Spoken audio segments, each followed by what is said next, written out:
Baik, Assalamualaikum warahmatullahi wabarakatuh. Selamat pagi, siang, sore, dan juga malam.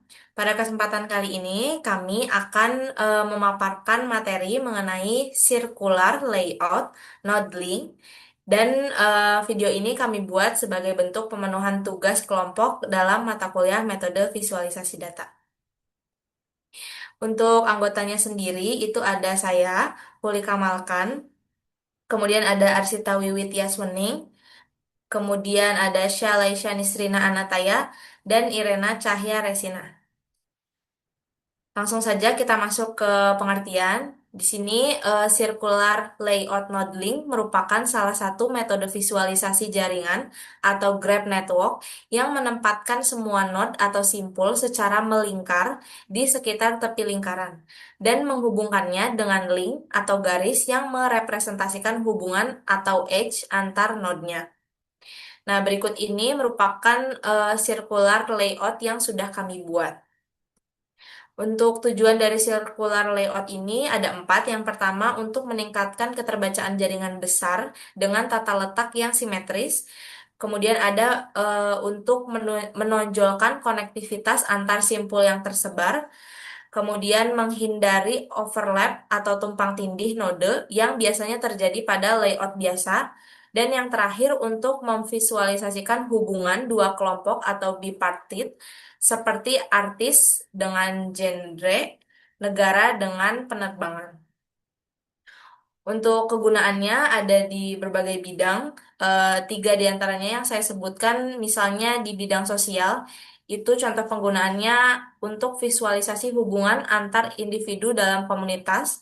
Kemudian ada transportasi, yaitu peta penerbangan antar negara, dan ada IT dan security, yaitu contohnya hubungan antar IP address, server, atau malware dalam forensik jaringan. Nah, untuk membaca note circular node link ini, eh, ketika nanti sudah menampilkan hubungan antar entitas atau node yang disusun melingkar, garisnya itu dibaca sebagai penghubung yang menunjukkan relasi antar node. Kemudian untuk ukuran nodenya, warna, dan ketebalan garis itu menggambarkan tingkat kepentingan, kekuatan, atau jenis hubungan. Nah, pola koneksi seperti node yang memiliki banyak edge menunjukkan pusat koneksi atau hubungan yang kuat. Sementara kelompok node yang saling terhubung mencerminkan komunitas. Nah, visualisasi ini efektif untuk memetakan struktur dan hubungan kompleks dalam data secara ringkas dan intuitif. Untuk lebih lengkapnya, kita akan langsung masuk ke kodenya.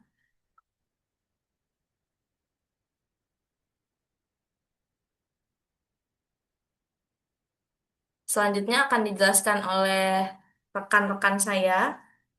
Yang pertama oleh Irena, saya persilakan. Baik, terima kasih atas waktu dan kesempatannya. Gambar ini adalah sebuah note link singular yang menampilkan hubungan antara artis, musik, dan genre lagu. Di sepanjang lingkaran bisa dilihat dua jenis entitas. Beberapa adalah nama artis seperti Chuck Berry, Ella Fitzgerald, Whitney Houston, dan lainnya adalah genre musik seperti jazz, soul, funk, physical rock, dan lain sebagainya. Setiap garis hitam di lingkaran menghubungkan satu artis dengan satu atau lebih genre yang mewakili atau sering dibawakan oleh mereka. Misalnya kayak kalau dilihat dari visualisasi kayak Ella Fitzgerald, dia terhubung dengan genre jazz, Chuck Berry, dan ke rock dan mungkin genre-genre lainnya. Lalu warna pada bagian luar lingkaran membantu membedakan kelompok artis dan genre yang lebih mudah secara visual. Walaupun warna itu sendiri belum tentu bermakna khusus kecuali ada legenda yang belum ada di sini. Lalu diagram ini membantu kita melihat secara cepat siapa saja artis yang lintas genre, mana genre yang punya banyak artis, dan bagaimana hubungan antar keduanya tersebar. Jadi ini semacam peta koneksi antara musisi dan aliran musik yang biasa mereka bawakan. Seperti itu. Selanjutnya akan Selanjutnya saya kembalikan kepada Lika. Terima kasih. Baik, terima kasih Irena atas penjelasannya. Berikutnya kita akan mendengarkan contoh sirkular yang kedua dari Arsita. Kepadanya saya persilakan. Baik, terima kasih atas waktu yang diberikan. Jadi, pada circular note link eh, tingkat kemiskinan ini merupakan hubungan antar provinsi yang memiliki tingkat kemiskinan serupa. Misalnya, selisih kurang dari 2%. Kemudian pada visualisasi ini, semakin besar atau lebih gelap warnanya, itu berarti tingkat kemiskinannya lebih tinggi, seperti pada Papua dan Papua Barat. Sebaliknya, semakin kecil lingkaran atau semakin eh, cerah warnanya, berarti tingkat kemiskinannya semakin rendah. Garis penghubung antar notnya ini menunjukkan provinsi yang memiliki tingkat kemiskinan mirip, selisih kurang dari 2%. Eh, Kalau provinsi ini memiliki beberapa garis yang sama, artinya tingkat kemiskinannya itu sama gitu. Misalnya Provinsi Papua Barat dan Papua, dan yang sangat rendah itu di Provinsi DKI Jakarta. Kemudian dilihat Jawa Tengah, DIY, dan Jawa Timur mungkin saling terkait. Artinya tingkat kemiskinannya mirip. Sementara DKI Jakarta lebih kecil dan terpisah, yang artinya kemiskinannya sangat rendah. Mungkin itu saja yang dapat saya jelaskan. Saya kembalikan ke Lika. Baik, terima kasih Arsita atas penjelasannya. Selanjutnya untuk contoh visualisasi ketiga, yaitu saya sendiri yang sudah membuatnya. Di sini dapat terlihat, di sini saya menggunakan dataset dari penerbangan. Nah, dapat dilihat teman-teman bahwasannya ada node yang mewakili beberapa kota, kemudian ada edge atau garisnya. Garis-garisnya ini menghubungkan kota-kota yang menunjukkan adanya penerbangan langsung antara kedua kota tersebut. Misalnya, jika ada garis antara kota Delhi dan Mumbai, ini berarti ada penerbangan langsung dari Delhi ke Mumbai.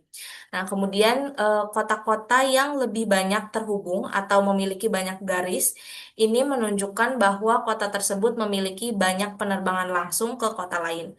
Misalnya, jika yang kota Delhi ini memiliki banyak garis yang menghubungkannya dengan kota lain, ini berarti menunjukkan bahwa Delhi itu adalah pusat penerbangan dengan banyak tujuan. Nah, sebaliknya, jika dua kota tidak memiliki garis yang menghubungkan mereka, itu berarti tidak ada penerbangan langsung antara kedua kota tersebut dalam contoh visualisasi saat ini. Seperti itu. Kemudian lanjut untuk visualisasi terakhir kepada Oke, Anataya, untuk saya persilakan. visualisasi yang terakhir, ini saya menggunakan data dummy. Ini boleh dijelaskan, boleh dilihatkan dari proses ya, atas lagi, stop. Oke, jadi pertama kita melakukan import libraries yang dibutuhkan, kemudian load datanya, selanjutnya memberi nama pada kolomnya, dan membuat agar tidak ada spasi pada setiap kolomnya. Selanjutnya, turun lagi. Kita juga di sini melihat jumlah nodes dan edges yang ada pada datanya. Karena jumlah node-nya tuh dilihat terlalu banyak untuk satu visualisasi, maka kita melakukan pengurangan untuk jumlah node-nya menjadi hanya 30 node dan edges-nya menjadi 69. Turun lagi. Kemudian baru dilakukan visualisasi menggunakan sirkular yang hasilnya terlihat seperti pada gambar. Pada gambar dilihat bahwa semakin banyak linknya dari suatu negara yang menghubungkan ke negara lain, itu berarti penerbangan yang dimiliki oleh negara tersebut itu banyak menuju negara lain.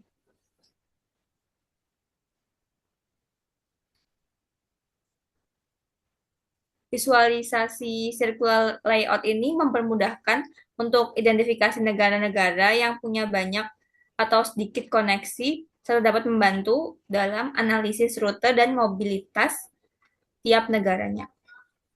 Sekian dari saya kembalikan ke Hulika. Terima kasih. Baik, terima kasih Anataya atas penjelasannya. Berikutnya di sini ada dataset yang kelompok kami gunakan. Kemudian sampailah kita pada akhir video. Jadi mungkin itu saja yang dapat kelompok kami sampaikan. Kurang lebihnya mohon dimaafkan. Sekian, terima kasih. Wassalamualaikum warahmatullahi wabarakatuh. Warahmatullahi wabarakatuh.